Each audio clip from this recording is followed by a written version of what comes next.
On today's Ask Zac, we're going to compare this vintage bridge. This is a vintage original 1957 bridge off my Esquire, and we're going to compare it against a modern six-saddle bridge. So today you get vintage against modern style Telecaster bridges.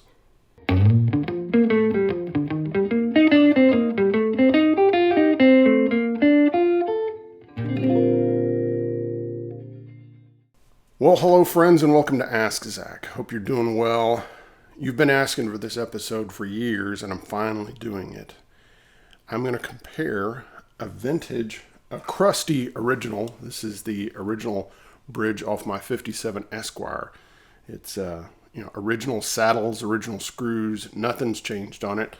It still has some of the original paint on the back, and which is why, of course, I had it refinned in blonde after it had been painted blue. But yeah, I'm going to compare this against this modern six-saddle bridge because I've talked about it a lot, but I haven't shown you. So I'm going to show you. I'm going to play some examples, with each bridge, on the the neck, both pickups and the bridge pickup, and just let you hear, what the difference in sound is.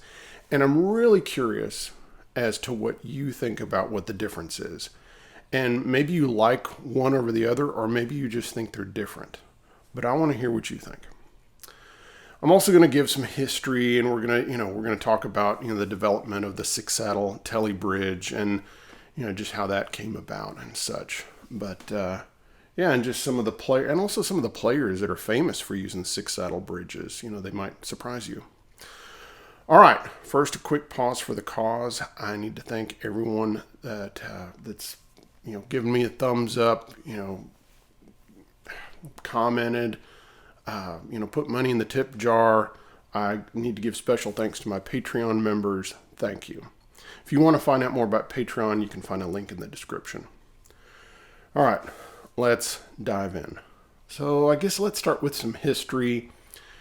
And this bridge that Leo Fender developed is just amazing. It's ridiculously cool because of its simplicity and how he was able to make a bridge and tailpiece and also a harness for the bridge pickup. Of course, the bridge pickup has the grounding plate, but actually that's an elevator plate. And that allows the pickup to be raised and lowered. In here, you have intonation adjustment. Unfortunately, not all, 6 strings individually, which is why we're doing this episode. But it's really an amazing piece of engineering. And one thing that you have to know about Leo Fender was that I wouldn't say he was cheap, but he was always trying to find the cheapest way to do something well. So he would use softer metal or brass because he would get charged less because it would wear out the tools, slower. And so therefore they would give him a better price, on like steel saddles or what have you. So yeah, there was a frugalness to Leo Fender. And, it's just interesting that he, designed this bridge, and put it on the Telecaster broadcaster in 1950. And then, of course, he got complaints from Bill Carson and others that, you needed to have intonation adjustment for each string. And he didn't change anything on the Telecaster to adjust that. What he did was in 1954, he came out with the Strat that had 6 individual height and intonation adjustable saddles. So, kind of fast forward a bit, and in the 1970s, you finally get a 6-saddle Fender Telecaster bridge, and it's mid-70s. And the Telecaster Custom, the one with the bucker in the front, not the custom Telecaster, the one with binding, is one of the first to get the 6-saddle, and it's kind of still this kind of bent steel, but it has 6 little L-shaped saddles, and, it's pretty good. Or hammer, I should say. People call them hammer saddles.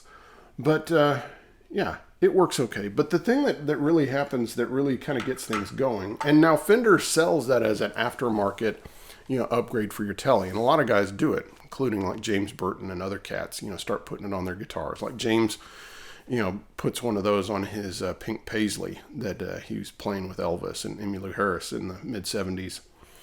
But a guy named Dave Schechter, and I don't know who was the first guy to do this, but there was like Schechter and Star Guitars and Charvel and all these different companies that were doing brass parts. And somehow they came up with this really heavy duty bridge, like this, but originally it looked like this, but was just brass. So this is a brass, plate and brass saddles, but they've been chrome plated. This is the Goto version. But originally, when these first came out in the mid to late 70s, again, being made by Schechter and other companies, they were all brass. And then it just depends on whether they had any level of polish on them. And some of them had saddles that looked like this, and some of them had keyhole saddles. So here's an example of keyholes, where it's got the little rounded indentation there. So I think this is a Stars guitar from the 80s. So, again, it's not as heavy as this other one. But there started being this proliferation of aftermarket parts. And Telecaster bridges were a big part of that.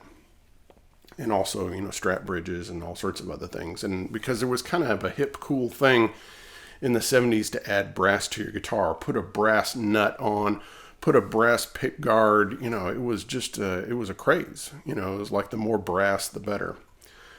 So, but what happened is that guys had been craving to be able to intonate their Telecasters better.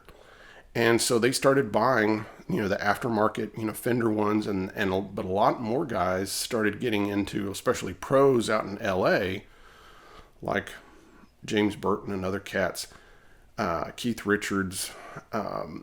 They liked, this bridge, whether it was chrome plated or just the raw brass, they liked these, and they started putting them on their guitars like crazy. So you start seeing a lot of Tele guys start putting on this style of bridge. In Nashville, you have Joe Glazer that was putting them on guitars. So like Brent Mason has this type of bridge, and this was even before he had a B-bender. It had this type of bridge on it. He replaced the original Fender 3-saddle bridge and put one of these.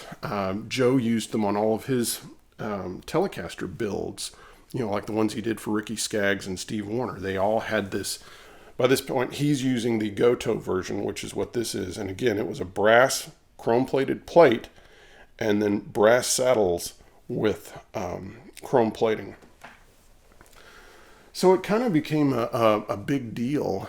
And it isn't until a little bit later that people kind of have a duh moment. And that's when Danny Gatton kind of reveals, well, if you take a vintage Telecaster bridge and you just bend this screw on each one of them a little bit, what it'll do is it'll fishtail back and forth, and you can get the intonation pretty much spot on with a vintage Tele.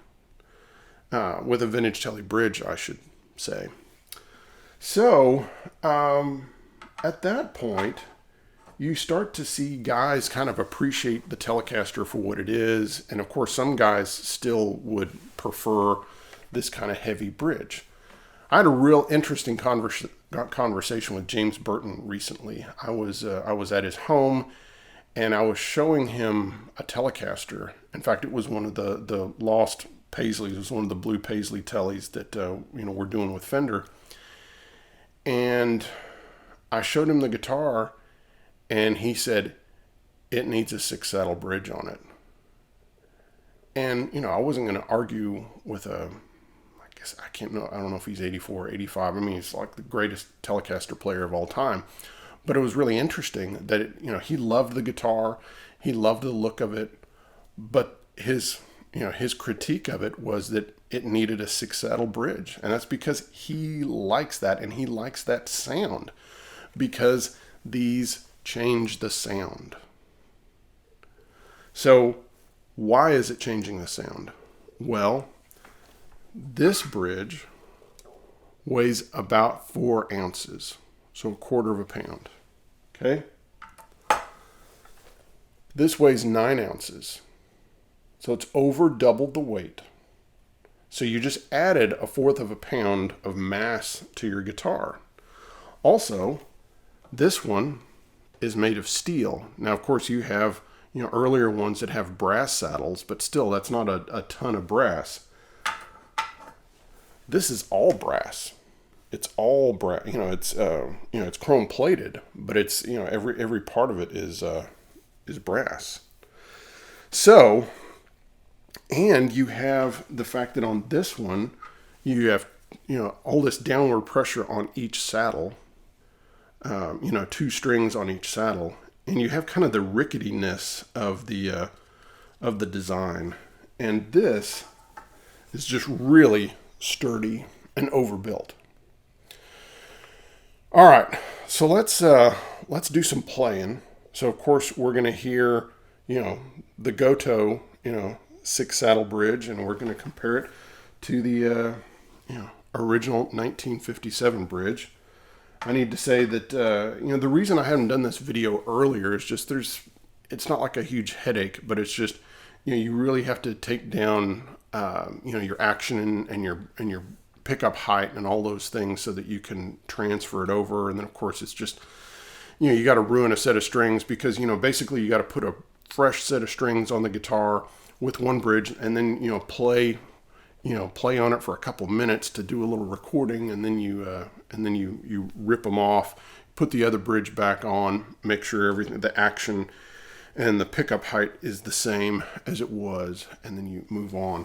So to help me in that, I'll just give a little shout out to D'Addario makes this string action gauge, but I mean there's other companies that make one, Stu Mac and others, but this one's really nice because it's got a lot of tools on it and such. So there's a little free plug for D'Addario, and of course, I'm using the NYXL 9.5 through 44 strings today. So one of these sets had to be sacrificed for this. All right, enough yammering. Let's do a little playing. Bridge pickup, modern bridge.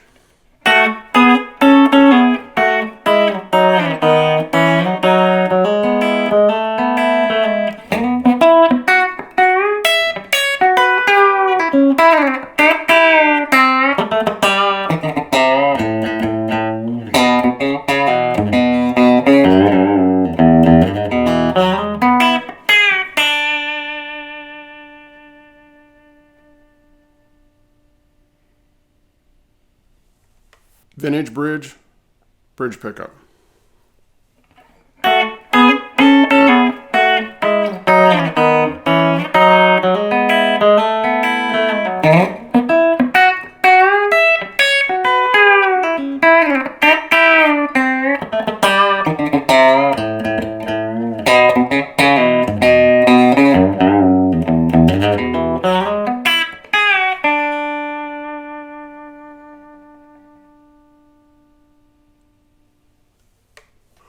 Both pickups, modern bridge.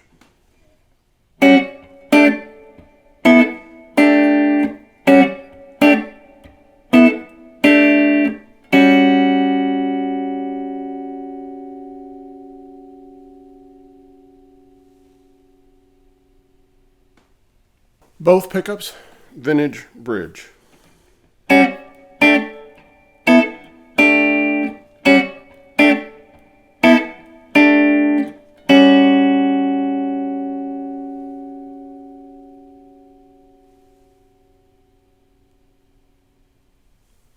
Neck pickup, modern bridge.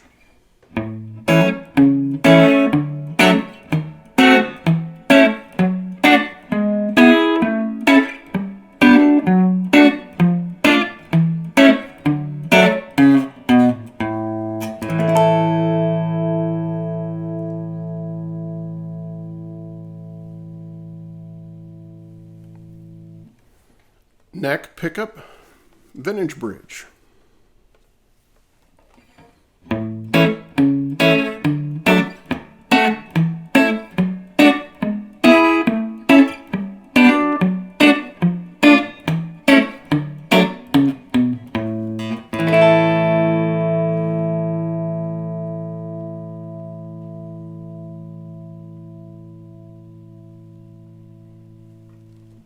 All right, so now you've heard the examples with the modern bridge and with the vintage 57 3-saddle bridge with steel saddles.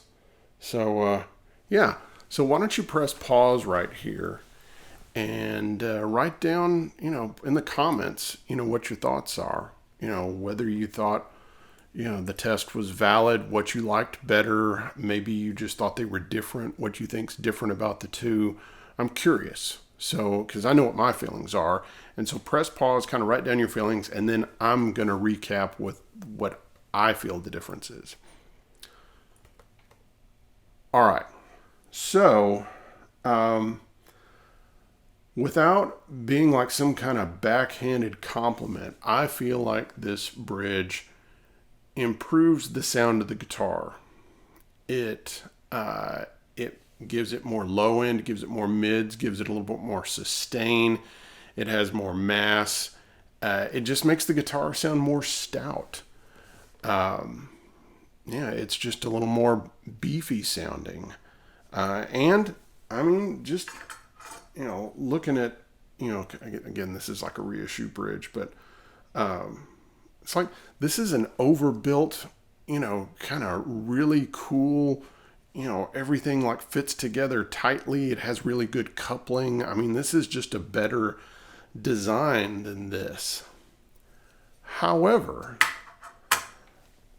I still think that I prefer this bridge because unfortunately what happens when you do all those things to this guitar, it kind of sounds a little bit less like a Telecaster because it loses some of the charm. Some of the charm of the Telecaster is its doinkiness and the fact that it kind of doesn't have just infinite sustain. It's not a Les Paul. And yet I can understand why people would want to put one of these on there because it does some really cool things and it makes the Telecaster in some ways more versatile than it already is. And the Telecaster is pretty damn versatile.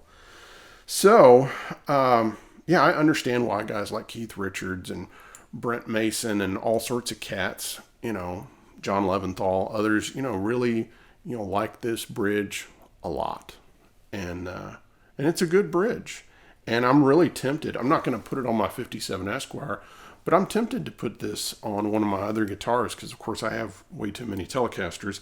So I think it'd be cool to have this on one of them. The thing you have to consider is that, of course, you're adding a quarter pound to your guitar when you put one of these on there. I mean, it's got some heft. All right, guys.